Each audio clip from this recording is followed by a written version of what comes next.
गज़वा बदर में मुसलमानों को जबरदस्त कामयाबी मिली थी, जिसमें कुफार मक्का के बड़े बड़े सरदार मारे गए थे, जिसकी वजह से मक्का के लोग मुसलमानों से बदला लेने के लिए बेताब थे। जंगे बदर के एक साल बाद अबू सुफियान की क़यादत में कुरैश ने मुसलमानों पर दोबारा हमला करने का मंसूबा बनाया।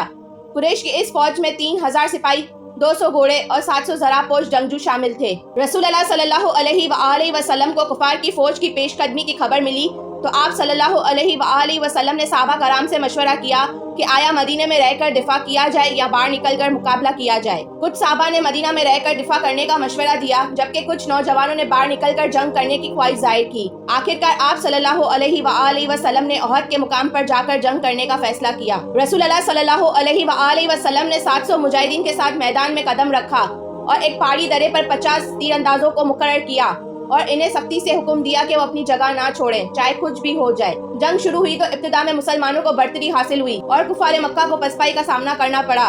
मुसलमान तेजी से कुफार को शिकस्त देते हुए माले गनीमत इकट्ठा करने लगे। कुछ तीरंदाजों ने माले गनीमत को देखते हुए अपनी जगह छोड़ दी, हालांकि रसूल अल्लाह सल्लल्लाहु अलैहि वसल्लम ने उन्हें वहां से ना हटने का हुक्म दिया था। खालिद बिन वलीद, जो इस वक्त कफार की तरफ से जंग लड़ रहे थे, ने इस मौके का फायदा उठाया और अपने सवारों के साथ दड़े से हमला कर दिया।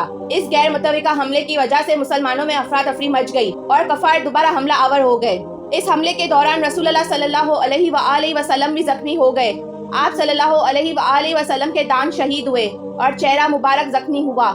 मुसलमानों के चंद साहबा ने आप सल्लल्लाहु अलैहि वसल्लम को दुश्मनों से बचाया और अपनी जानें कुर्बान की। जंगे ओहद में मुसलमानों का सबसे बड़ा नुकसान हजरत हमजा की शहादत थी। उन्हें वहशी बिन हरब ने हंदा बिनते उतबा की तरफ से कत्ल किया, जो जंगे बदर में अपने बाप की मौत का बदला लेना चाहती थी। जंग मुसलमानों के लिए बड़ी आजमाइश का बाइस बनी, लेकिन इसे मुकम्मल शिकस्त नहीं कहा जा सकता। कुरैश अपनी फतह के बावजूद मुसलमानों को खत्म करने में नाकाम रहे और मदीना पर हमला नहीं कर सके। गज़वा ओहद के असबाब: पहला, रसूल अल्लाह सल्लल्लाहु अलैहि वसल्लम की इताअत। जंगे ओहद ने वाज़ेह किया कि रसूल अल्लाह सल्लल्लाहु अलैहि वसल्लम के अहकामात की नाफरमानी कितनी बड़ी नुकसान का सबब बन सकती है।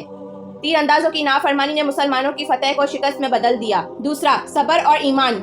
ये जंग मुसलमानों के लिए एक इम्तिहान थी, जिसने उन्हें सिखाया कि मुश्किल हालात में सब्र और अल्लाह पर कामिल भरोसा जरूरी है।